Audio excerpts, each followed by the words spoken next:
আচ্ছা আমি স্টার্ট করছি তাহলে এখন। হ্যাঁ আচ্ছা সবাই একবার পিডিএফটা খোলো, গুগল ক্লাসরুমে পিডিএফটা খুলেছো সবাই? হ্যাঁ ম্যাম। আচ্ছা আচ্ছা আচ্ছা দেখো কন্টেন্টসে কি কি আছে আগে দেখো। 5টা সাব টপিক আছে, ঠিক আছে? চ্যাপ্টারের নাম হচ্ছে extra high voltage transmission. First point হচ্ছে EHVAC transmission, reasons for adaptation and limitation. Next হচ্ছে রিজিয়নাল গ্রিড সিস্টেম, কনসেপশন আছে খালি, ঠিক আছে, আর কিছু নেই, কনসেপশন আছে। নেক্সট হচ্ছে concept about facts and its applications. তারপর আসছে এইচভিডিসি ট্রান্সমিশন, অ্যাডভান্টেজেস, লিমিটেশনস। আর হচ্ছে discussion on few HVDC system in Indian scenario. তো এই চ্যাপ্টারে কোনো রকম নিউমেরিক্যাল নেই তোমাদের, এই চ্যাপ্টারটা পুরোটাই থিওরিটিক্যাল চ্যাপ্টার, ঠিক আছে? আচ্ছা শুরু করার আগে তোমাদের থেকেই জিজ্ঞেস করছি,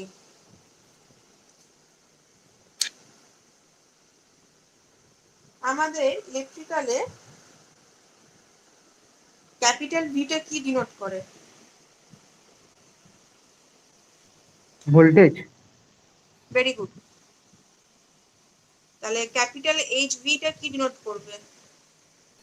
হাই ভোল্টেজ। Very good. আচ্ছা এইচভিডিসি?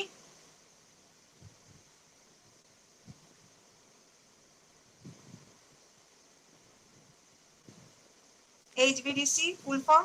High voltage distribution current. Hmm, DC তাহলে ডিসি ডাইরেক্ট কারেন্ট। হ্যাঁ exactly, high voltage direct current. Direct current. আর এইচভিএসি?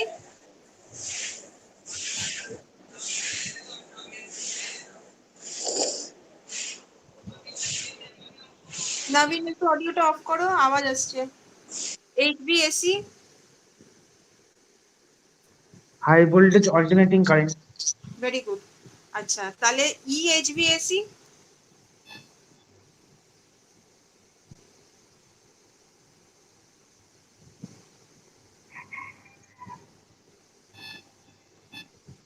ই ফর এক্সট্রা, ঠিক আছে, extra high voltage alternating current, ঠিক আছে?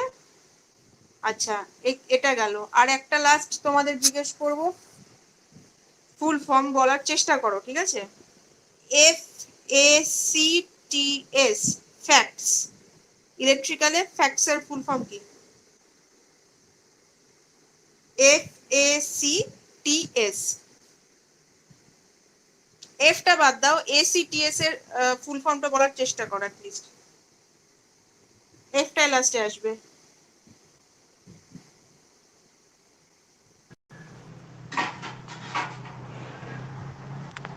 Ma'am ACTS। A C T for tiger, ঠিক আছে, F A C T S.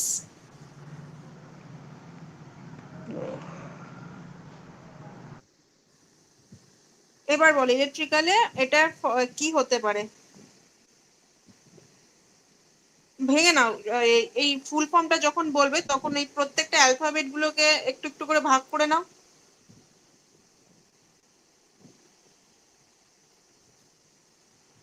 বলো এসিটা, বলো, এসি তো পারবে বলতে। Ma'am alternating current. Very good, very good. T for কি পড়ছো, কি সাবজেক্ট পড়ছো, কি ma'am subject? Transmission alternating system. Current transfer system. কি transmission system. Transmission system, very good very good. F, এফটা বলতে পারবে? Very good. না ম্যাম এফ টা পারবো না। ম্যাম ফ্রিকোয়েন্সি কি? না না ফ্রিকোয়েন্সি নয়, ফ্রিকোয়েন্সি নয়। ধরো আমি একটা হিন্ট দিচ্ছি। এই যে ট্রান্সমিশন সিস্টেম, এই কাজটা তো আমাদের অনেক সহজ করে দিচ্ছে, মানে ইলেকট্রিক্যাল এনার্জি আমাদের ট্রান্সফার করতে। তো এটা কি মানে হিউম্যান বিং এর কাছে বা আমাদের নর্মাল যারা হিউম্যানস এর কাছে আছি, মানে হিউম্যানস যারা আছি তাদের কাছে এই সিস্টেমটা কি হতে পারে? ফ্লেক্সিবল কি? হ্যাঁ বলো একবার, কি বলে? Flexible. Very good, excellent. Flexible is alternating current transmission system, very good, flexible, ঠিক আছে? তাহলে এই যে কটা ফুল ফর্ম বললাম সেগুলো কিন্তু ভুলবে না, ঠিক আছে? ফ্লেক্সিবল এসি ট্রান্সমিশন সিস্টেম গেল, এক্সট্রা হাই ভোল্টেজ ইএইচভি একটা গেল, ঠিক আছে? তারপর হচ্ছে high voltage alternating current, high voltage direct current. আচ্ছা, এইবার হচ্ছে আমরা এটার মানে এইগুলো কি কাজে আসে, কোনটাকে কি বলে, কেন এটা করছি, এগুলো হচ্ছে সব এখন ডিসকাশন হবে। আচ্ছা, আর ডিসি কারেন্টে তোমরা আমাকে বলো যে ডিসি কারেন্টের মানে ক্যারেক্টারিস্টিক্স কি বলতে পারবে ডিসি? ম্যাম এর পজিটিভ আর নেগেটিভ পার্ট থাকে। হ্যাঁ, মানে পজিটিভ এন্ড নেগেটিভ টার্মিনাল লাগছে। Are very good. আর আর পারবে বলো, চেষ্টা করো, বাকিরাও চেষ্টা করো, একদম সিম্পল ওয়েতে ভাবো।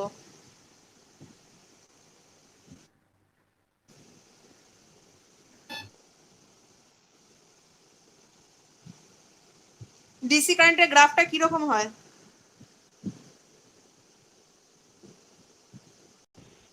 স্ট্রেট লাইন হ্যাঁ, স্ট্রেট লাইন।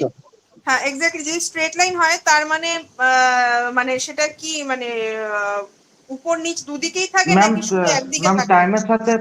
টাইমের সাথে চেঞ্জ করবে না, যে হ্যাঁ, ডাইরেকশন চেঞ্জ তাহলে করবে না। হ্যাঁ, ডাইরেকশন চেঞ্জ করবে না, তাহলে কি ডাইরেকশন ওটা? যার দুটো ডাইরেকশন নেই তাকে কি বলে? দুটো ডাইরেকশন যার নেই তাকে কি বলে? শুধু একদিকে ডাইরেকশন যার কি বলবো? বলেই তো দিলাম, বলো আনসারটা। শুধু একদিকে ডাইরেকশন। ডিরেকশন। ইউনিডিরেকশনাল। ইউনিডিরেকশনাল, ঠিক আছে? হ্যাঁ ইউনিডিরেকশন, হ্যাঁ, হ্যাঁ ইউনিডিরেকশনাল। হ্যাঁ, ঠিক আছে। আচ্ছা, হ্যাঁ। আর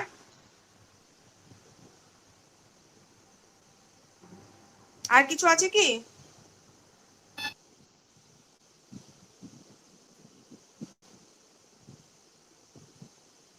তোমার বলে দিলে টাইমের সাথে ভ্যারি করছে না, very good. Constant with time, unidirectional, ঠিক আছে। আর দুটো টার্মিনাল হলেই হয়ে যাচ্ছে, একটা হচ্ছে পজিটিভ আর নেগেটিভ, ঠিক আছে, মানে পোটেনশিয়াল, ঠিক আছে, হয়ে গেল।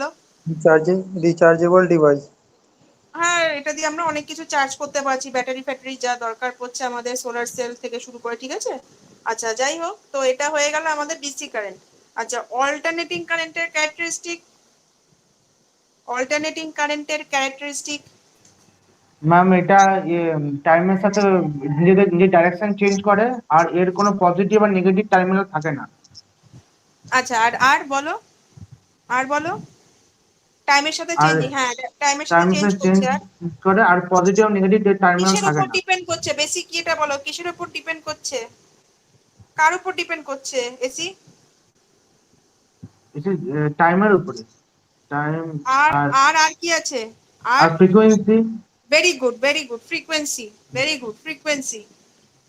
আচ্ছা, আর বলো, আরো কয়েকটা ক্যারেক্টারিস্টিক্স বলো। আমি এবারে মানে আর তুমি আর এসি যেটা বললে। সাইনোসয়েডাল ওয়েভে চলে। হুম।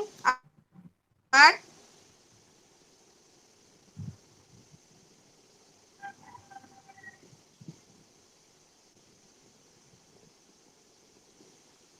এটা কি ফাইনাইট না ইনফাইনাইট? এটা কি শেষ আছে কোনো, মানে এই যে ওয়েভ ফর্মটা যে ফ্লো করছে এটার কি কোনো লিমিট আছে? নেই। না। ব্যাস, ঠিক আছে। তাহলে মোটামুটি সবাই ঠিক আনসার দিয়েছো। তাহলে হচ্ছে অল্টারনেটিং কারেন্টের ক্যারেক্টারিস্টিক্স হচ্ছে টাইম পিরিয়ড আর ফ্রিকোয়েন্সির উপর ডিপেন্ড করছে। আর ওয়েভ মানে ওয়েভ যেটা, সাইন ওয়েভ যেটা, সেটা একবার পজিটিভ হাফ সাইকেল, একবার নেগেটিভ হাফ সাইকেল, এরকম ভাবে অল্টারনেটলি রিপিট করতে থাকছে, ঠিক আছে। আর এটা এক একটা সাইকেল কমপ্লিট করে আরেকটা নতুন সাইকেল স্টার্ট হয় ফ্রম জিরো, ঠিক আছে। তো এটা হয়ে গেল আমাদের এসির ক্যারেক্টারিস্টিক্স। আচ্ছা, এবার আসছি এইচভিডিসি। এইচভিডিসি এইচভিডিসি আমরা কোথায় ইউজ করব? হাই ভোল্টেজ ডিসি ট্রান্সমিশন আমরা কোথায় ইউজ করব? হাই ভোল্টেজ ডিসি ট্রান্সমিশন, ঠিক আছে। আমরা যখন পাওয়ার স্টেশন থেকে একটা বাল্ক, একটা huge amount of power generate করছি, ঠিক আছে, একটা পাওয়ার স্টেশন থেকে, ভালো করে শুনবে, একটা পাওয়ার স্টেশন থেকে যখন একটা bulk amount of power generate করছি, সেটাকে লোড সাইডে পৌঁছানোর জন্য তো অনেক ট্রান্সমিশন তার, ডিস্ট্রিবিউশন তার প্রচুর ইউজ করা হয়, ঠিক আছে। তো এবার ধরো পাওয়ার স্টেশন থেকে আমি আগে ট্রান্সমিশন মানে ট্রান্সমিট করে একটা গ্রিডে নিয়ে যাব, ঠিক আছে, ইলেকট্রিক্যাল গ্রিডে আগে আমি সাপ্লাইটা দেব। তাহলে হচ্ছে যে একটা লং ডিস্টেন্স যে ট্রাভেল করতে হবে জেনারেশন স্টেশন থেকে, ঠিক আছে, একটা ট্রান্সমিশন হয়ে যে যাবে, এই যে এতটা ডিস্টেন্স যে কভার করবে, প্রচুর কিলোমিটার, প্রায় 300 মাইলের মতো, ঠিক আছে, 700 কিলোমিটার, 400 কিলোমিটার এরকম ডিস্টেন্স হয়। তো এই যে ডিস্টেন্স কভার করবে, এতটা হিউজ অ্যামাউন্ট অফ পাওয়ার, এতটা বড় কন্ডাক্টর লাগবে, এতটা লেন্থের লাইন লাগবে, এই ট্রান্সমিশনের জন্য আমাদের generally high voltage DC transmission use করা হয়। কেন ট্রান্সমিশনের ক্ষেত্রে high voltage DC transmission use করা হয়, কেন এসবের ক্ষেত্রে? কারণ হচ্ছে কিছু কিছু অ্যাডভান্টেজ আছে। প্রথমত হচ্ছে, যখন আমি ডিসি কারেন্ট বলছি, একটা জিনিস ভেবে থাকবে, ডিসি ক্ষেত্রে কি আমার ফ্রিকোয়েন্সি লাগে? ফ্রিকোয়েন্সির কি কোনো ব্যাপার আছে নাকি ফ্রিকোয়েন্সি কাজ করে? ডিসির ক্ষেত্রে কি কোনো ফ্রিকোয়েন্সি আছে না নেই? না ম্যাম, নেই, ডিসির ক্ষেত্রে কোনো নেই। ফ্রিকোয়েন্সি থাকে না। ভেরি গুড, তাহলে ফ্রিকোয়েন্সি জিরো। Very good. তাহলে যখন এইচভিডিসি আমি ট্রান্সমিট করছি পাওয়ার, কন্ডাক্টরের মধ্যে যে কম্পোনেন্ট গুলো থাকছে, ভালো করে শোনো, কন্ডাক্টরের মধ্যে যে প্যাসিভ এলিমেন্ট গুলো থাকছে, রেজিস্ট্যান্স, ক্যাপাসিটেন্স, ইন্ডাকশন, যাই হোক না কেন, থাকুক না কেন, তুমি বললে ফ্রিকোয়েন্সি জিরো, তাহলে যেখানে ফ্রিকোয়েন্সি নেই, তাহলে আমাকে বলো ইন্ডাকটিভ রিঅ্যাক্টেন্স বা ইন্ডাকটিভ ক্যাপাসিটেন্সের কি কোনো ফ্যাক্টর, কোনো কাজ করবে? ইন্ডাকটিভ রিঅ্যাক্টেন্সের, হ্যাঁ, ইন্ডাকটিভ রিঅ্যাক্টেন্সের এটা মনে আছে এক্সপ্রেশনটা? ইন্ডাকটিভ রিঅ্যাক্টেন্স এক্সএল এর এক্সপ্রেশনটা কারোর মনে আছে? এক্সএল কি দিয়ে ডিনোট করি আমরা? X L equals to omega L, মনে পড়ছে? X L equals to omega L,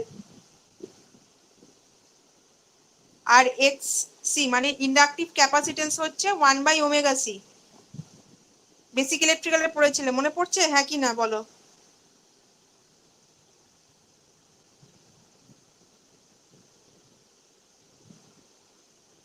মনে পড়ছে না কারুর? তাহলে তাহলে এক্সএল হচ্ছে ইন্ডাকটিভ রিঅ্যাক্টেন্স, হচ্ছে এক্সএল হচ্ছে ইকুয়ালস টু ওমেগা এল। এবার ওমেগা মানে হচ্ছে 2 into pi into F into capital এল, ঠিক আছে। আর এক্স সি মানে হচ্ছে 1/ωc, মানে 1/2 পাই এফ ইন্টু সি। তাহলে এখানে যদি ফ্রিকোয়েন্সি জিরো হয়, তার মানে ইন্ডাকটিভ রিঅ্যাক্টেন্স জিরো হয়ে গেল, আর ক্যাপাসিটিভ রিঅ্যাক্টেন্স হয়ে গেল ইনফাইনাইট। তাহলে এগুলোর কোনো ফাংশন নেই, পড়ে থাকলো কি? তাহলে শুধু রেজিস্ট্যান্স, ঠিক আছে। তাহলে শুধু এখানে একটাই প্যাসিভ এলিমেন্ট কাজে আসছে, একটা প্যাসিভ এলিমেন্ট কাজে আসছে কি? রেজিস্ট্যান্স। তার মানে হচ্ছে কোনো রিঅ্যাক্টিভ ড্রপ হচ্ছে না, যা ড্রপ হবে মানে যা লস হবে, শুধুমাত্র রেজিস্টিভ পাওয়ার লস হবে, মানে আই স্কোয়ার আর লস হচ্ছে, ঠিক আছে। আর এখানে আলাদা কোনো রিঅ্যাক্টিভ ড্রপ কিছু নেই আমার ট্রান্সমিশনের টাইমে। সেই জন্য এখান থেকে আমার পাওয়ার লস কি হচ্ছে? অনেকটা কম হচ্ছে। যদি এই কম্পোনেন্ট গুলো মানে ফ্যাক্টর গুলো আরো অ্যাড আপ হয়ে যেত, মানে রিঅ্যাক্টিভ কম্পোনেন্ট গুলো যদি আরো অ্যাড আপ হয়ে যেত ট্রান্সমিশনের টাইমে, তাহলে কি হতো? পাওয়ার লসটা আমার আরো বেড়ে যেত, যার জন্য আমি এইচভিডিসি ইউজ করছি। আচ্ছা, এটা গেল। নেক্সট হচ্ছে হাই ভোল্টেজ ডিসি। আচ্ছা, ডিসির আর কি কি ফ্যাক্টর বললে বলো? ফ্রিকোয়েন্সি জিরো বললে, আরেকটা যেটা বলছো যে মানে টাইমের সাথে কোনো চেঞ্জ হচ্ছে না, কনস্ট্যান্ট উইথ টাইম থাকছে, মানে আমার কোনো অল্টারনেটিং ওয়েভ যেহেতু নেই, তাহলে ইউনিডিরেকশনালি কারেন্টটাকে আমি ফ্লো করাতে পারছি, ঠিক আছে। আর কি? আগের দিন যেটা নিয়ে একটা হালকা ডিসকাশন হচ্ছিল, সেটা হচ্ছে করোনা এফেক্ট, যেটা আগের দিন একবার ডিসকাশন এসেছিল, যেটা হিসিং সাউন্ড পাই বা যেটার একটা এফেক্ট পড়ে, ঠিক আছে, লাইনের উপর, সেই সাউন্ডটা কোথা থেকে জেনারেট হচ্ছে। এই যে করোনা এফেক্ট নিয়ে আগের দিন যেটা আলোচনা হচ্ছিল, ওটা আসে কি করে? ধরো দুটো কন্ডাক্টর আছে, ঠিক আছে, দুটো কন্ডাক্টর আমি একটা ডিস্টেন্সে রেখেছি, একটা উপরের কন্ডাক্টর, একটা নিচের কন্ডাক্টর আছে।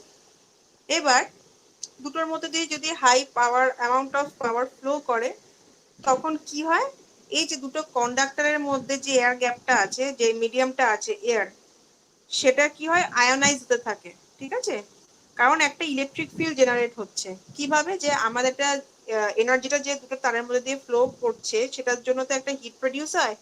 এবার এগুলো তো মানে যে কারেন্টটা ফ্লো করছে সেটা তো একটা কন্ডাক্টিং মিডিয়াম। তো এবার কি হচ্ছে, মাঝখানে যে এয়ারটা থাকছে সেটার জন্য একটা মাঝখানে ইলেকট্রিক ফিল্ড তৈরি হচ্ছে। এবার যখন ইলেকট্রিক ফিল্ডটা তৈরি হচ্ছে সারাউন্ডিং এয়ারে, তখন ওটা কি হয়ে যায়, যে ডাইইলেকট্রিক মিডিয়াম, মানে ওই একটা এয়ারের উপর একটা হালকা এবার ইলেকট্রিক ফিল্ডের জন্য একটা স্ট্রেস পড়তে থাকে, ডাইইলেকট্রিক স্ট্রেস পড়তে থাকে।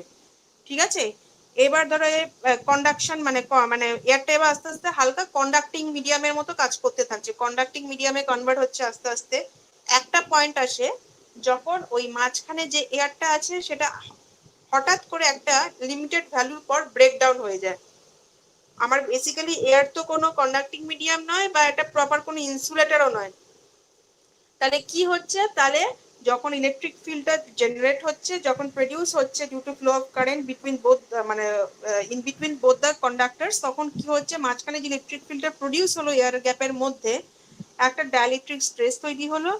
এবার এই স্ট্রেস তৈরি হওয়ার ফলে আমার কি হচ্ছে, স্ট্রেস তৈরি হওয়ার ফলে আমার যে বেসিক সারাউন্ডিং এয়ারের, মানে বেসিক এয়ারের যে ব্রেকডাউন ভোল্টেজ, সেটা যদি লিমিট ক্রস করে যায়, তখন কি হচ্ছে, এয়ারের যে ইনসুলেশন ক্যাপাসিটি সেটা হারিয়ে যাচ্ছে। তাহলে ওটা একটা তখন কি হিসাবে কাজ করবে, একটা কন্ডাক্টিং মিডিয়াম হিসাবে কাজ করবে। আচ্ছা, এবার যদি কন্ডাক্টিং মিডিয়াম হিসাবে কাজ করে, তখন কি হবে, ওদের মধ্যে একটা হালকা কন্ডাক্টিং পার্ট তৈরি হবে। তো এই এই যে ফেনোমেনাটা হলো, আয়োনাইজেশন হয়ে গেল, তোমার এয়ারটা আয়োনাইজ হয়ে গেল, একটা কন্ডাক্টিং মিডিয়াম, এয়ারটা একটা কন্ডাক্টিং মিডিয়ামে কনভার্ট হয়ে যাচ্ছে। ঠিক আছে, কন্ডাক্টিং মিডিয়ামে কনভার্ট হয়ে যাচ্ছে। তো এই এই ন্যাচারাল ফেনোমেনাগুলোর জন্য আমার একটা হালকা একটা ভায়োলেট কালারের আলো একটা প্রডিউস হয়, একটা ভায়োলেট লুমিনাস গ্লো প্রডিউস হয় ডিউ টু দিস এফেক্ট। তো এইটাই এফেক্টটাকে বলি আমরা করোনা এফেক্ট। আর এই করোনা এফেক্টটা কোন দিকটা দেখা যায়, পার্টিকুলারলি যেই ইনসুলেটিং এজগুলো একটু শার্প এজ হয়, ঠিক আছে, শার্প যে এজগুলো হয় টার্মিনাল গুলো ভোল্টেজের, সেই এজের এই গ্লোটা দেখা যায়। এই গ্লোটা দেখা যায়, শুধু তাই না, এই গ্লোয়ের সাথে সাথে একটা হিসিং সাউন্ড ফর্ম হয়, যেটা আগের দিন একজনকে বলছিল যে একটা ম্যাডাম অনেক সময় একটা কোনো তার ওভারহেড লাইনের নিচে দাঁড়ালে অনেক সময় একটা জোরে এরকম আওয়াজ পাই, হিসিং সাউন্ড পাই। তো ওই গ্লোয়ের সাথে কি প্রডিউস হয়, একটা হিসিং সাউন্ড প্রডিউস হয়। ঠিক আছে, that is also due to corona. তো এটা হচ্ছে আমাদের ফেনোমেনা অফ করোনা। আচ্ছা, করোনা এফেক্ট যেটা প্রডিউস হলো, তাহলে এটা থেকে কিভাবে মুক্তি পাওয়া যেতে পারে, মানে এটা তো ওয়ান কাইন্ড অফ লস হচ্ছে না। এই যত আমার পাওয়ার ট্রান্সমিশনের যত আমি ভ্যালু বাড়াবো, ঠিক আছে, যত আমার রেটেড ভ্যালু বাড়বে, তত আমার করোনা ফর্মেশন আরো বেশি করে হবে, আর তত লস বেশি হবে সিস্টেমে। তো এটা কি করে কমানো যেতে পারে করোনা? করোনা কমানোর দুটো উপায় হচ্ছে, একটা হচ্ছে তোমার কন্ডাক্টরের ডায়ামিটার আমরা বাড়াতে পারি, আর হচ্ছে কন্ডাক্টরের মধ্যে ডিস্টেন্স বাড়িয়ে দিতে পারি। তাহলে কন্ডাক্টরের মধ্যে যদি আমি ডিস্টেন্স বাড়িয়ে দিই, অনেকটা গ্যাপ বাড়িয়ে দিই, দুটো কন্ডাক্টরের মাঝখানে যদি আমি ডিস্টেন্সটা অনেকটা বাড়িয়ে দিই, তাহলে কি হবে, যে ইলেকট্রিক ফিল্ড যেটা জেনারেট হচ্ছিল খুব তাড়াতাড়ি কাছাকাছি থাকার ফলে সে পরিমাণটা অনেকটা কমে যাবে। ঠিক আছে, কারণ দুটো কন্ডাক্টরের মধ্যে যদি আমি ডিস্টেন্স বাড়িয়ে দিই, দুটোর মধ্যে দিয়ে যে ইলেকট্রিক কারেন্ট ফ্লো হচ্ছে হিট জেনারেট হওয়ার সত্ত্বেও, বা ইলেকট্রিক ফিল্ড যেটা দুটো কন্ডাক্টরের মধ্যে দিয়ে জেনারেট হচ্ছে, সেটা একে অপরকে টাচ করতে পারছে না। নেক্সট হচ্ছে, যদি আমি ডায়ামিটারটা বাড়িয়ে দিই, দুটো কন্ডাক্টরের যদি আমি ডায়ামিটার বাড়িয়ে দিই, তাহলে কি হবে, যেটা খুব ইজিলি এসি কারেন্ট ফ্লো করার ফলে কি হয়, এসি কারেন্ট ফ্লো করার ফলে একটা টেন্ডেন্সি থাকে এসি কারেন্টের যে সারফেস দিয়ে ফ্লো করে যাওয়ার, কন্ডাক্টরের সারফেস দিয়ে ফ্লো করে যাওয়ার একটা টেন্ডেন্সি থাকে, কোরের মধ্যে দিয়ে না গিয়ে উপরের সারফেস দিয়ে ফ্লো করে যাওয়ার একটা টেন্ডেন্সি থাকে। যদি আমি কন্ডাক্টরের ডায়ামিটার বাড়িয়ে দিই, তাহলে এসি কারেন্টটা অনেকটা ভিতর দিয়ে যাওয়ার সম্ভাবনা অনেকটা বেড়ে যায়। তো তার ফলে কি হয়, যে উপর দিয়ে যে সারফেস দিয়ে যে কারেন্টটা প্রডিউস হচ্ছিল, সেটা অ্যাকচুয়ালি কারেন্টটা আমার কন্ডাক্টরের মধ্যে দিয়ে ফ্লো করা স্টার্ট করবে। এটা হচ্ছে এসি কারেন্টের মানে কি বলবো, ওয়ান কাইন্ড অফ প্রপার্টি, যে কোরের মধ্যে দিয়ে না গিয়ে অনেক সময় due to high magnetic intensity বা ইন্ডাকটিভ প্রপার্টির জন্য অনেক সময় সার্টেজ দিয়ে ফ্লো করে। তো আমি যদি ডায়ামিটারটা বাড়িয়ে দিই কন্ডাক্টরের, তখন ওটা ভিতর দিয়ে ফ্লো করতে শুরু করে দেয়। তো এবার ডায়ামিটার বাড়িয়ে দিলে তখন আমার মানে করোনার যে এফেক্টটা সেটা অনেকটা রিডিউস হতে পারে। আচ্ছা, এত অবধি কোনো রকম ডাউট থাকলে আমায় বলো, এর মধ্যে কিছু যদি বুঝতে ডাউট হয় আমাকে বলো, কোনো রকম কনফিউশন কোথাও মানে বুঝতে অসুবিধা হলে আমাকে বলো। ম্যাম হ্যাঁ হ্যাঁ, বলো বলো। ম্যাম একটা কোশ্চেন ম্যাম, ওই এইচভিডিসি যে আপনি বললেন ম্যাম, ফর হ্যাঁ লং ডিস্টেন্সে ইউজ হয়, ঠিক আছে? হ্যাঁ তো হ্যাঁ, ওটা বলো। ম্যাম, ওটা কোথা থেকে, মানে আফটার পাওয়ার জেনারেশন, পাওয়ার প্ল্যান্ট থেকে ওটা কনভার্ট কোথায় হয়? আচ্ছা, ইয়েটা বলছো, এইচবিডিসি যখন আমার একটা পাওয়ার স্টেশন থেকে ট্রান্সমিট হচ্ছে একটা ইলেকট্রিক্যাল গ্রিডে, ঠিক আছে, হ্যাঁ হ্যাঁ তার হ্যাঁ হ্যাঁ, এই ইলেকট্রিক্যাল গ্রিডে যখন পৌঁছাচ্ছে, যেখান থেকে আমি ট্রান্সমিট করছি হাই মানে পাওয়ারটাকে, সেখানে একটা কনভার্টার রাখা থাকে, ঠিক আছে। মানে আমি যেটা পাওয়ার স্টেশনে জেনারেট করছি সেটা কিন্তু এসি পাওয়ার, ঠিক হ্যাঁ আছে। হ্যাঁ হ্যাঁ হ্যাঁ, হ্যাঁ, সেটা এসি পাওয়ার। এবার একটা কনভার্টারের মাধ্যমে সেটাকে আমি রেকটিফায়ার দিয়ে ডিসিতে কনভার্ট করলাম, হলো। এটা পাওয়ার গ্রিডে হয়। হ্যাঁ হ্যাঁ হ্যাঁ এটা ম্যাম পাওয়ার গ্রিডে হয়। হ্যাঁ হ্যাঁ, এটা হচ্ছে কনভার্সন। এবার তো আমাকে দেখো, সাপোজ দুটো ঘর আছে, ঠিক আছে, তার মাঝখানে একটা বড় লাইন। এবার ধরো একটা ঘর থেকে আরেকটা ঘরে পৌঁছবে। এবার যে ঘরটা ধরো এবার পাওয়ার স্টেশনে যেটা জেনারেট করছে সেটা এসি পাওয়ার। এবার আমাকে যদি ডিসি পাওয়ার মানে লাইনের মধ্যে দিয়ে পাঠাতে হয়, তাহলে আমাকে এসিটাকে আগে ডিসিতে কনভার্ট করতে হবে। তাই জন্য আমি একটা কনভার্টার দিয়ে আগে কি করি, মানে রেকটিফায়ার দিয়ে কি করি, ওই ডিসিটাকে এসিটাকে আমি ডিসিতে কনভার্ট করে নিলাম, হয়ে গেল। এবার এই যে ডিসিটা ট্রান্সমিট হচ্ছে, ডিসি পাওয়ারটা যে ট্রান্সমিট হচ্ছে, এবার যেখানে গিয়ে পৌঁছাবে সেখানে আরেকটা কনভার্টার থাকে, ঠিক আছে, সেখানে সেটা কি ইনভার্টার। সেটা কি করে, এবার ডিসিটাকে আবার এসিতে কনভার্ট করে দেয়। তখন কি হলো, সেটা আবার ইলেকট্রিক গ্রিডে ট্রান্সফার হয়ে গেল, কারণ ইলেকট্রিক গ্রিড হচ্ছে আমার এসি সাপ্লাইটাকেই কনজিউম করবে, কারণ ইলেকট্রিক গ্রিড থেকে তো আবার যাবে তোমার ডিস্ট্রিবিউশন সেন্টারে। তো সেখানে তো সব এসি সাপ্লাই, সব লোড বা যেখানে কনজিউমারদের যা সাপ্লাই দেবে সেগুলো তো সব এসি সাপ্লাই। তো আমার প্রথমে কনভার্ট হচ্ছে, এটা খুব ভালো কোয়েশ্চেন। প্রথমে আমার যেটা জেনারেশন হচ্ছে সেটা এসিটাকে আমি রেকটিফায়ার দিয়ে ডিসিতে কনভার্ট করলাম।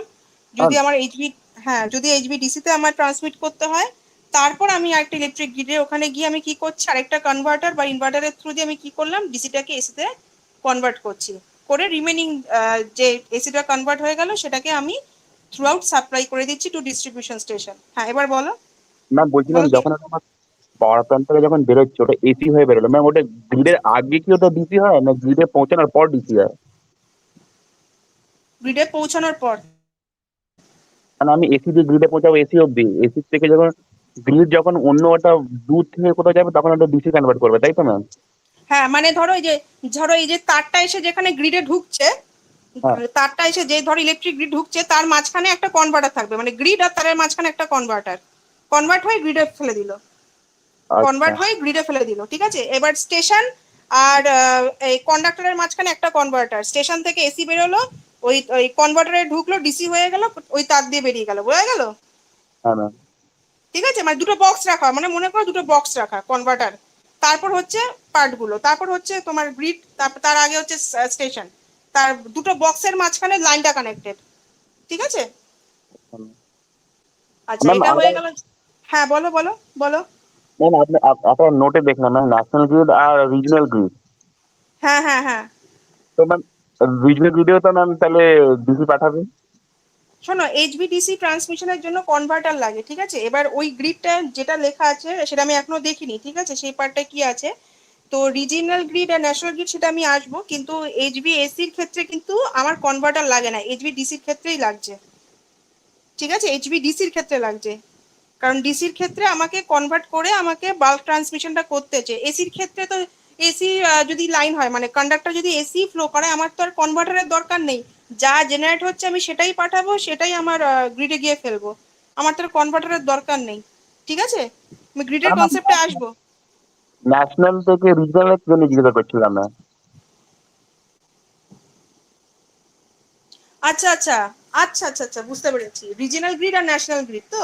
আচ্ছা হ্যাঁ হ্যাঁ, হ্যাঁ রিজিয়নাল গ্রিড হচ্ছে তোমার ন্যাশনাল, দেখো রিজিয়ন বলতে কিন্তু অনেকটা ছোট এরিয়া বোঝাচ্ছে, আর হ্যাঁ ন্যাশনাল গ্রিড বলতে হচ্ছে অনেক বড় রিজিয়ন, ঠিক আছে, অনেক বড় রিজিয়ন যেগুলো বোঝাচ্ছে ন্যাশনালি কানেক্টেড, অনেকগুলো নেশন কানেক্টেড, ঠিক আছে। তাহলে পার্টিকুলার একটা রিজিয়নের সাথে যে গ্রিডটা কানেক্টেড থাকে, মানে শুধু ট্রান্সমিশনের জন্য যে যে রিজিয়ন কানেক্টেড থাকে, যে যে রিজিয়ন বলতে ধরো লোকালিটি অনুযায়ী জোন ওয়াইজ ওয়েস্ট বেঙ্গলের মধ্যে, ঠিক আছে, সাপোজ ওয়েস্ট বেঙ্গলের মধ্যে অনেকগুলো এরিয়া আছে, সেখানে একটা পার্টিকুলার গ্রিড ইনস্টল করা আছে, সেটা হয়ে যাচ্ছে আমাদের রিজিয়নাল গ্রিড, যে পার্টিকুলার এই রিজিয়নগুলোকে কানেক্ট করবে, সাউথ চব্বিশ পরগনা, নর্থ চব্বিশ পরগনা, একটা পার্টিকুলার রিজিয়ন, ছোট রিজিয়নকে আমরা কনসিডার করছি যে গ্রিডটা ইনস্টল করা হচ্ছে, সেটা হয়ে যাচ্ছে একটা পার্টিকুলার রিজিয়নাল গ্রিড। কিন্তু ন্যাশনাল গ্রিড হচ্ছে আমার ডিফারেন্ট নেশন যেগুলো কানেক্ট করছে, ধরো পার্টিকুলার ধরো একটা কিছু গ্রিড, যেটা ধরো একটা দিল্লি সাইড থেকে, তারপর ধরো একটা এরকম গ্রিড আছে তোমাদের, বলছি একটা গ্রিড ইয়ে আছে তোমাদের, যেটা থ্রু আউট ইন্ডিয়া অনেকগুলো নেশনকে কানেক্ট করে, ঠিক আছে, গ্রিড কানেক্টিং ইন ইন্ডিয়া, বলছি এটা দিল্লি সাইডে আছে, যেটা ন্যাশনাল গ্রিডের মধ্যেই পড়ে।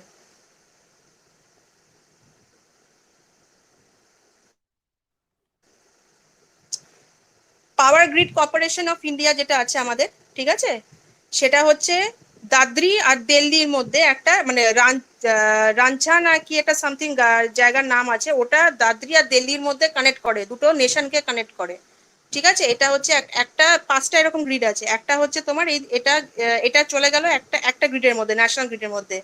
আরো চারটে গ্রিডের নাম আছে, সেটা আমি একটু পরে তোমাদের বলছি, ঠিক আছে, চারটে গ্রিডের নাম আছে, আরো এরকম চারটে নেশনকে কানেক্ট করে, সেটা পড়ে যাচ্ছে আমাদের ন্যাশনাল গ্রিড রিজিয়নের মধ্যে।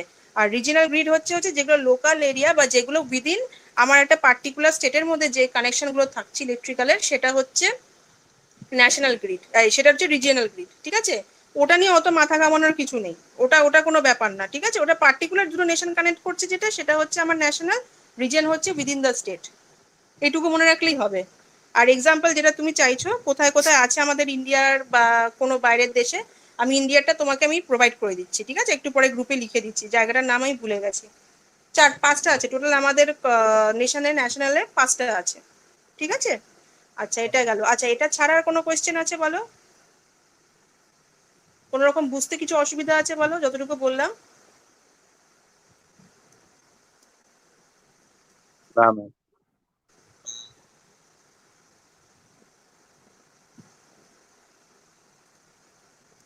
বাকিরা না ম্যাম।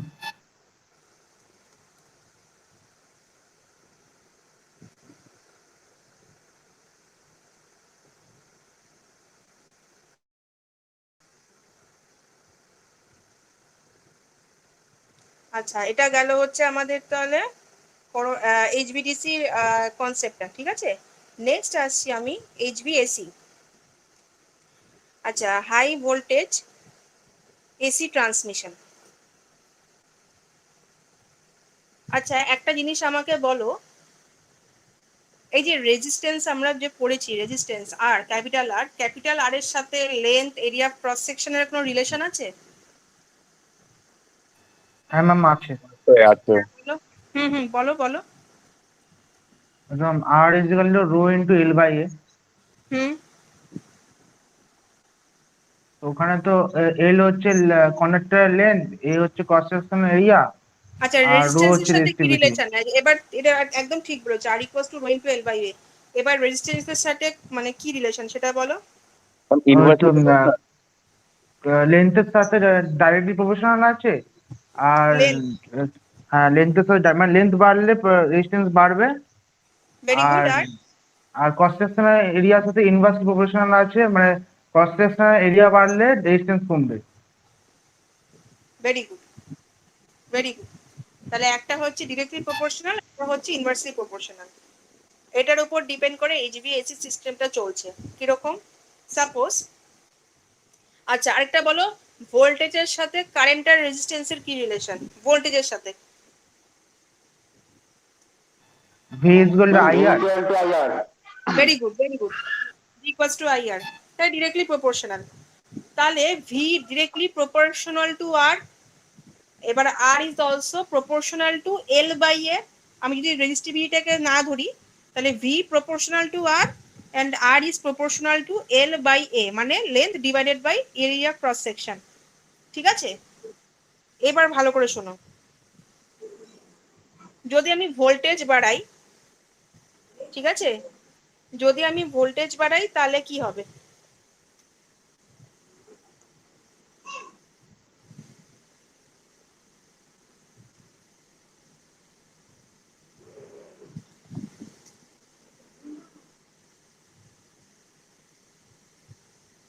কারেন্ট কমবে ম্যাম।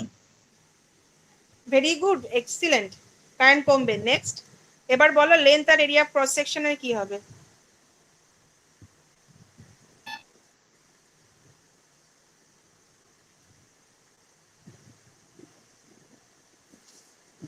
সাইজ। এবার বলো, দেখো ভি প্রপোর্শনাল টু আর, এবার R is proportional to L by A, তাহলে V is also proportional to L by A. এবার বলো কি হবে? আমি ধরিয়ে দিলাম কিছুটা, এবার বলো। ম্যাম ভোল্টেজ বাড়লে লেন্থ বাড়লে ভোল্টেজ বাড়বে, হুম, আর এরিয়া ক্রস সেকশন যদি বাড়ে তাহলে ভোল্টেজ কম হবে। তার মানে হচ্ছে আমার এরিয়া ক্রস সেকশনটা হচ্ছে একটা ইম্পর্টেন্ট ফ্যাক্টর। হ্যাঁ তাহলে আমার যদি কন্ডাক্টরের সাইজ, ঠিক আছে, সাইজ বলতে আমি কন্ডাক্টরের ডায়ামিটার বলছি, ঠিক আছে, কন্ডাক্টরের সাইজটা যদি আমার কমে যায়, ঠিক আছে, কন্ডাক্টরের সাইজ যদি আমার কমে যায় তাহলে আমার বেশি অ্যামাউন্ট অফ কারেন্ট লাগবে না ফ্লো করার জন্য। মোটা যত ডায়ামিটার বাড়বে আমার তারের, তত আমার বেশি অ্যামাউন্ট অফ কারেন্ট ফ্লো করবে। যত আমার ডায়ামিটার ছোট হবে তারের, তত আমার কম অ্যামাউন্ট অফ কারেন্ট ফ্লো করবে। কম অ্যামাউন্ট অফ কারেন্ট মানে কি বললে? ভোল্টেজ বেশি, হ্যাঁ ঠিক আছে, আর বেশি অ্যামাউন্ট অফ কারেন্ট মানে হচ্ছে ভোল্টেজ কম। ভোল্টেজ কম। ঠিক আছে, আমি আবার জিজ্ঞেস করছি, এই জায়গাটা বুঝতে কারোর অসুবিধা? এই জায়গাটা বুঝতে কারোর অসুবিধা? প্রপোর্শনাল জায়গাটা আমি আরেকবার তাহলে বলবো, এটা কিন্তু ভালো করে মাথায় রাখতে হবে, এটা কিন্তু থ্রু আউট লাগবে। কোনো অসুবিধা হলে বলো, আমি আবার কনসেপ্টটা রিপিট করছি।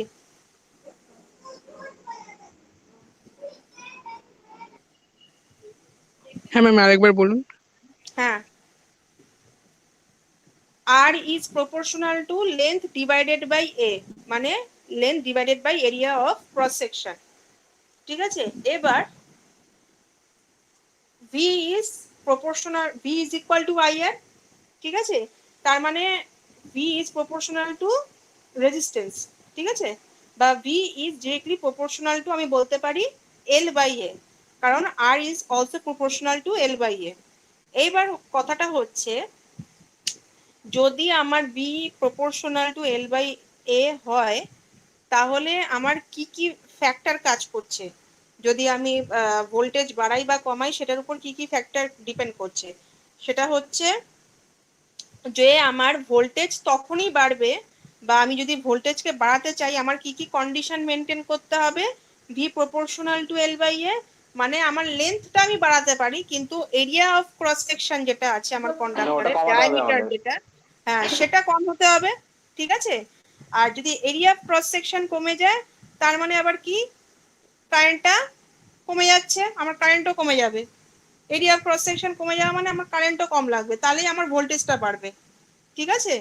সিমিলার ওয়েতে, যদি আমি চাই হিউজ অ্যামাউন্ট অফ কারেন্ট পাঠাবো, বাল্ক অ্যামাউন্ট অফ কারেন্ট পাঠাবো একটা লাইনের মধ্যে দিয়ে, তাহলে আমার যদি কারেন্টটা বেড়ে যায়, তখন মানে কি, মানে কারেন্ট যদি বাড়াতে চাই, তার মানে আমার এরিয়া ক্রস সেকশনকে বাড়াতে হবে। যদি এরিয়া ক্রস সেকশনকে বাড়াতে হয়, তাহলে আমার কাকে কমাতে হবে? ভোল্টেজকে কমাতে হবে।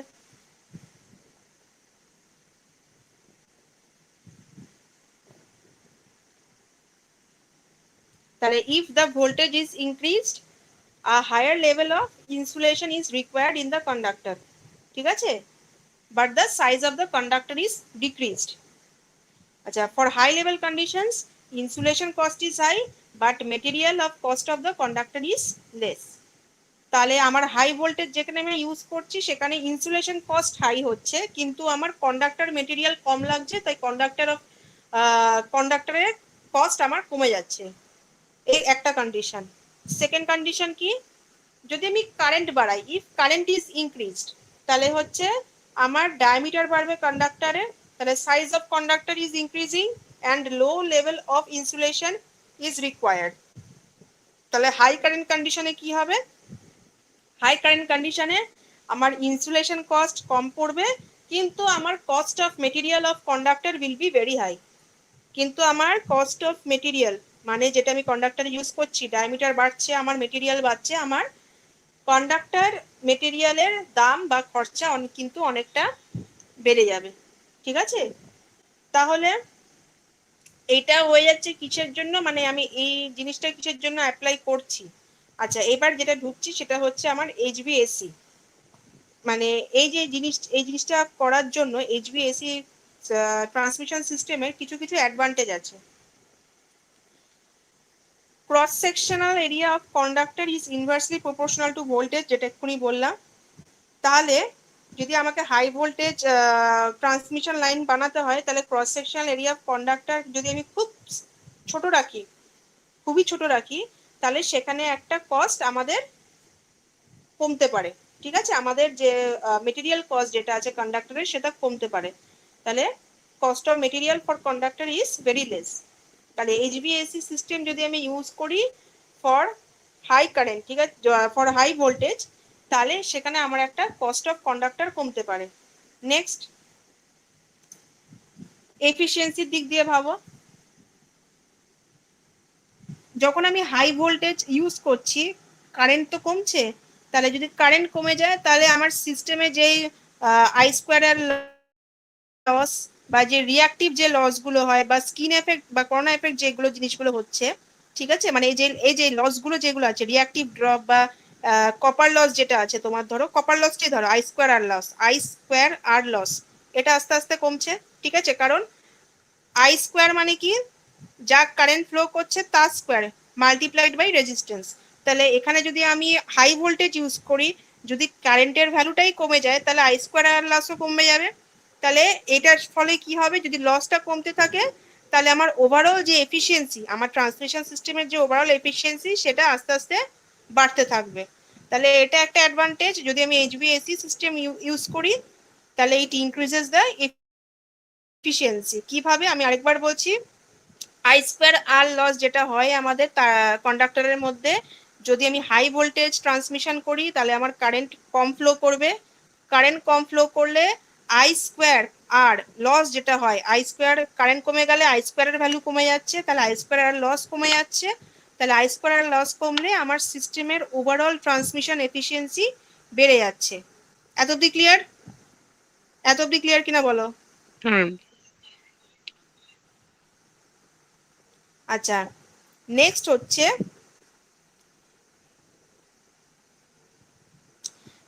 increases the capacity of transmission line। কেন? হাই ভোল্টেজ আমি দিচ্ছি যেহেতু, আমার ক্যাপাসিটি বেড়ে যাচ্ছে। হাই ভোল্টেজ ট্রান্সমিশনের জন্য আমি কি করতে পারছি, মোর অ্যামাউন্ট অফ পাওয়ার আমি ট্রান্সমিট করতে পারছি। আরেকটা কি, ফ্লেক্সিবিলিটি ইন ফিউচার ডেভেলপমেন্ট। তাহলে আমার যদি আমার আই স্কয়ার লস যদি কমতে পারে, আর আমার যদি এইচভিএসির জন্য আমি huge amount of power from one point to another transmit করতে পারি, তাহলে আমি আমার মানে পাওয়ার ডিমান্ড যেটা আছে কনজিউমার সাইড থেকে, সেটা ফুলফিল করতে পারছি। তাহলে পাওয়ার ডিমান্ড যত বাড়ছে ডে টু ডে, ঠিক আছে, আমি সেটা ফুলফিল করার জন্য আরো বেশি করে এইচভিএসি সিস্টেম ইনস্টল করতে পারি বা ইমপ্লিমেন্ট করতে পারি।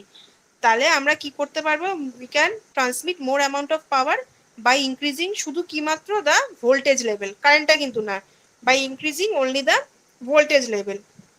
তাহলে একটা সার্টেন লেভেল অবধি আমাদের কিন্তু অন্য কোনো ট্রান্সমিশন সিস্টেম ইনস্টল করার দরকার নেই। আমি যদি ভোল্টেজটাকে হাই ভোল্টেজ ট্রান্সমিট করতে পারি, তাহলে আমার এইচভিএসি ট্রান্সমিশন সিস্টেম ইউজ করাটা অনেক বেশি এফিশিয়েন্ট। ঠিক আছে, তাহলে আমাদের 4টে পয়েন্ট খালি মাথায় রাখতে হবে অ্যাডভান্টেজের মধ্যে, যে কন্ডাক্টরের সাইজ আমাদের কম লাগছে যদি আমি এইচভিএসি ট্রান্সমিশন করি, এফিসিয়েন্সি বাড়ছে তার জন্য, যেহেতু কন্ডাক্টরের সাইজ কমে যাচ্ছে মানে আমার কারেন্ট কনজাম্পশন কম হচ্ছে, লস কম হচ্ছে, তাহলে আমার সিস্টেমের এফিসিয়েন্সি বাড়ছে। সিস্টেমের এফিসিয়েন্সি বাড়ছে মানে হচ্ছে আমার সিস্টেমের ক্যাপাসিটি বাড়ছে, তাহলে it increases the capacity to transmit more amount of পাওয়ার।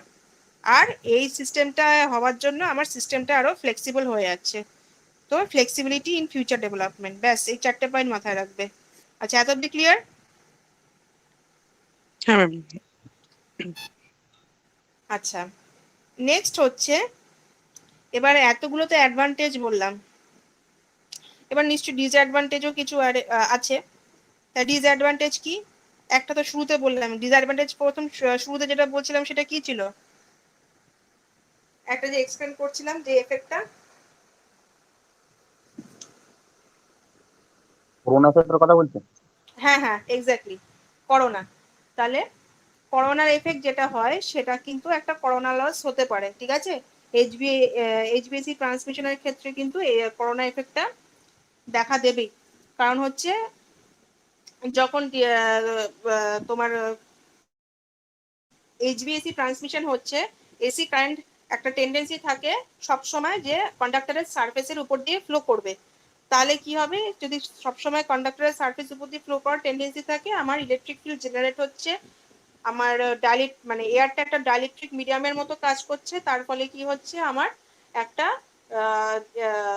এয়ারের একটা যে ব্রেকডাউন ভোল্টেজ সেটা ব্রেক করে যাচ্ছে, ঠিক আছে। তার ফলে একটা হিসিং সাউন্ড প্রডিউস হচ্ছে, একটা লুমিনাস গ্লো ক্রিয়েট হচ্ছে ভায়োলেট কালারের, যার জন্য একটা সিস্টেমে হিউজ অ্যামাউন্ট অফ লস হচ্ছে। তাহলে সেই লসটা কিন্তু এইচভিএসি ট্রান্সমিশন সিস্টেমে থাকবেই যতক্ষণ আমার ট্রান্সমিশনের ক্ষেত্রে মানে তারের উপর দিয়ে আমার এসি কারেন্ট ফ্লো করতে থাকবে। তো এটা একটা ডিসঅ্যাডভান্টেজ এইচভিএসি ট্রান্সমিশনের জন্য। আচ্ছা, আর কি আছে, আরেকটা হচ্ছে স্কিন এফেক্ট। স্কিন এফেক্টটা কি? স্কিন এফেক্টটাই হচ্ছে যে তার, যেটা বারবার করে তোমাদের বলছি, যে কন্ডাক্টরের উপর দিয়ে অনেক সময় একটা টেন্ডেন্সি থাকে এসি কারেন্টের বাইরে দিয়ে ফ্লো করে যাওয়ার, এটাকেই বলে স্কিন এফেক্ট। কিভাবে হয় সেটা তোমরা আরো ডিটেলসে পড়বে ইউনিট 2-তে, ঠিক আছে। তাহলে এটা জাস্ট মনে রাখবে, স্কিন কেন বলছে, ইট মানে the AC current is flowing outside the skin of the conductor, তাই এটার নাম হচ্ছে স্কিন এফেক্ট। তাহলে কারেন্ট ডেন্সিটি যেটা থাকে, মানে throughout the line current density, কারেন্টের এসি কারেন্টের যে ডেন্সিটি থাকে সেটা যেহেতু নন ইউনিফর্ম হয়, ইউনিফর্মলি ফ্লো করতে পারে না, তখনও কি করে, তখনও টেন্ডেন্সি থাকে যে আমি ইউনিফর্মলি ফ্লো করতে পারছি না বলে আমি কন্ডাক্টরের বাইরের পোর্শনটাকেও আমি ইউজ করবো অ্যাজ কারেন্ট ফ্লোয়িং মিডিয়াম। সেই জন্য মেজরিটি অফ কারেন্ট কি করে, একটা টেন্ডেন্সি হয়ে যায় যে আমার তারের বাইরে দিয়ে বা কন্ডাক্টরের বাইরে দিয়ে আমি থ্রু আউট ফ্লো করে যাব, এটা জন্য একটা সিস্টেমে লস হয়। তাহলে এটা একটা মানে ডিসঅ্যাডভান্টেজ। আচ্ছা, এবার নেক্সট যেটা, হেভি সাপোর্ট, একটা হেভি সাপোর্ট লাগে। আচ্ছা, এই যে ট্রান্সমিশন হচ্ছে এত হিউজ অ্যামাউন্ট অফ পাওয়ার, এবার হাই ভোল্টেজ যেহেতু আমি ইউজ করছি, এবার ট্রান্সমিশন টাওয়ারের কস্ট আমার কিন্তু বেড়ে যাচ্ছে। তার ফলে তাহলে কস্ট অফ ট্রান্সমিশন টাওয়ার যদি বেড়ে যায়, সেখানে মেকানিক্যাল লোডিং যা যা আছে, যে কন্ডাক্টরগুলোকে আমি ব্যবহার করব, বান্ডেল কন্ডাক্টর জেনারেলি ইউজ করা হয়, তো সেই কস্টিং যেহেতু বেড়ে যাচ্ছে, এবার ট্রান্সমিশন টাওয়ারের কস্টিংও বেড়ে যাচ্ছে বান্ডেল কন্ডাক্টর ইউজ করার ফলে। তখন কি করছে, যে এই কন্ডাক্টরগুলোকে ধরে রাখার জন্য তো একটা এমন মেকানিক্যাল সাপোর্ট দরকার যাতে তারগুলো খুলে না যায়। তো সেখানে যে মেকানিক্যাল লোডিং করা হচ্ছে সেটারও একটা কস্টিং বেড়ে যাচ্ছে। তো তার ফলে এখানে হেভি সাপোর্টের জন্য আমাকে কি কি দরকার পড়ছে, বান্ডেল কন্ডাক্টরের জন্য আমার হাই মানে ট্রান্সমিশন টাওয়ার যেটা, সেটা খুব একটা এফিশিয়েন্ট ট্রান্সমিশন টাওয়ার দরকার পড়ছে। আর যে মেকানিক্যাল লোডিং যেটা আমি ইউজ করছি, সেটাও একটা হাই কোয়ালিটি মেকানিক্যাল লোডিং আমাকে ইউজ করতে হচ্ছে। এর ফলে আমরা একটা huge amount of maintenance cost বেড়ে যাচ্ছে। তো এটা হয়ে যাচ্ছে আমাদের হেভি সাপোর্টের একটা জন্য একটা ডিসঅ্যাডভান্টেজ এইচভিএসি ট্রান্সমিশনের। আর স্টেবিলিটি, স্টেবিলিটি হচ্ছে সবচেয়ে ইম্পর্টেন্ট ফ্যাক্টর। কারণ আমি অলরেডি বলছি যে একটা এসি সিস্টেম, এসি পাওয়ার মানে কি বলে, তোমরা বলো এসি মানে কি, অল্টারনেটিং, একবার পজিটিভ হাফ সাইকেল, একবার নেগেটিভ হাফ সাইকেল, এইভাবে মানে কারেন্টটা ফ্লো করছে, একবার পজিটিভ হাফ একবার নেগেটিভ হাফ। আচ্ছা, এইভাবে ফ্লো করতে করতে কি হচ্ছে, একটা পয়েন্টে এসে স্ট্রেংথ কমে যাচ্ছে এসি পাওয়ারের, ঠিক আছে। একটা 500, ধর সাপোজ একটা রেঞ্জ আছে, রেঞ্জের বাইরে গেলে জেনারেলি 500 কিলোমিটারের পর গেলে আমাদের এসি পাওয়ারের স্ট্রেংথটা কমতে থাকে, ডিস্টেন্স যত বাড়ে তত আমাদের লসটা বাড়তে থাকে। তো তাই এসি পাওয়ার ফ্লোয়ের আমার স্ট্রেংথটা কমতে থাকে। তাহলে এই সিস্টেমটা অনেক সময় কি বলতে পারি আমরা, আনস্টেবল সিস্টেমে চলে যায়। তাহলে এই ফ্যাক্টরটাকে লিমিট করার জন্য আমাকে কি করতে হয় বারবার, যে ডিস্টেন্স যেটা বা কন্ডাক্টরের লেন্থ যেটা বা যতটা ডিস্টেন্স কভার করবে তার চেয়ে অনেক কম ডিস্টেন্স কভার করতে পারে এই এইচভিএসি ট্রান্সমিশন লাইন, যেটা কিন্তু আমাদের হাই ভোল্টেজ ডিসির ক্ষেত্রে হয় না। তো এটার জন্য আমাদের একটা লিমিটিং ফ্যাক্টর চলে আসে, যে আমি যতটা অ্যামাউন্ট অফ ডিস্টেন্সের মধ্যে পাওয়ারটাকে ট্রান্সমিট করতে চাইছি সেটা প্রপারলি করতে চাইছি না, 500 কিলোমিটার ক্রস করে গেলে আমি সেই পাওয়ারটা এফিসিয়েন্টলি ইউজ করতে পারছি না। যার জন্য আমার ক্যাপাবিলিটি অফ কন্ডাক্টর মানে কন্ডাক্টরের কারেন্ট ক্যারিং ক্যাপাবিলিটি কমে যাচ্ছে। এটা হচ্ছে আরেকটা ডিসঅ্যাডভান্টেজ অফ এইচভিএসি সিস্টেম। আচ্ছা, এইটুকু বুঝতে কারোর কোনো রকম অসুবিধা? আচ্ছা, সুপ্রিয় ঢুকলে না এখন, সুপ্রিয় নস্কর। আচ্ছা, এতটুকু বুঝতে কারোর অসুবিধা বলো?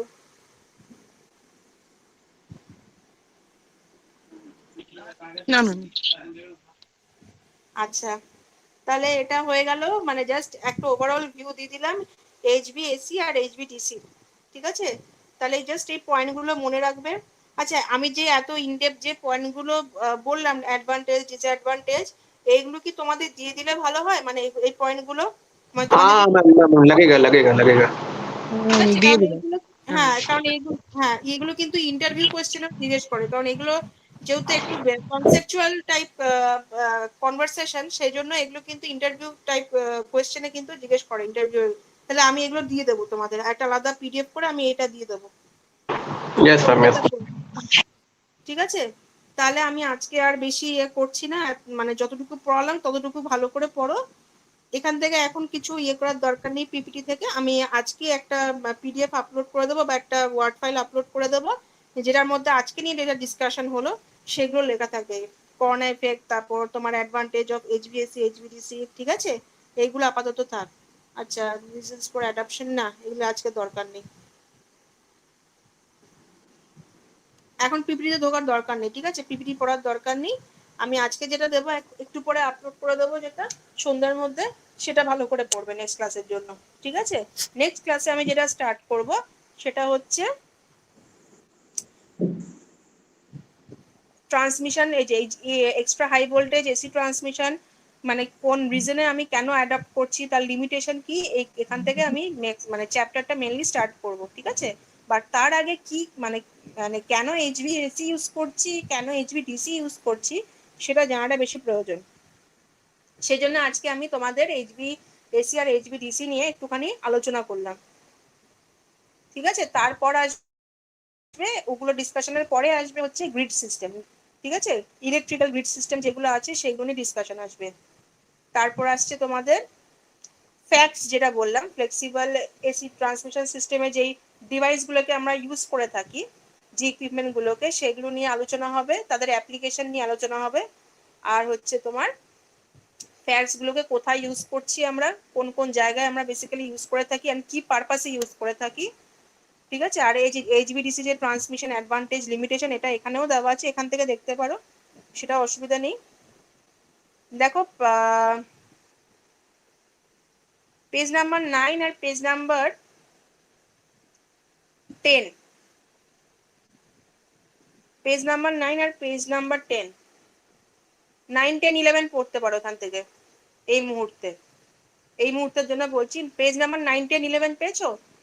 দেখো এইচভিডিসি ট্রান্সমিশন অ্যাডভান্টেজ লিমিটেশন, তারপর হ্যাঁ দেখো ওই পেজ নাম্বার 9 আর 10 আর 11 পেয়েছো সবাই গুগল হ্যাঁ ম্যাম ক্লাসরুমে? পেয়েছি হ্যাঁ পেয়েছি। হ্যাঁ হ্যাঁ হ্যাঁ, ওই পার্টটা কিন্তু পড়তে পারো, ওই পার্টটা আজকের জন্য পড়তে পারো। আর আমি আজকে সন্ধ্যের মধ্যে একটা দিয়ে দেবো এইচভিএসির উপরে, সেটাও পড়তে পারো। ঠিক আছে, তাহলে আজকে ক্লাস এখানে অফ করছি। আর কারোর কোনো রকম ডাউট আছে? আর কিছু নেই তো? না ম্যাম না। হ্যাঁ, থাকলে জিজ্ঞেস করে নিতে পারো।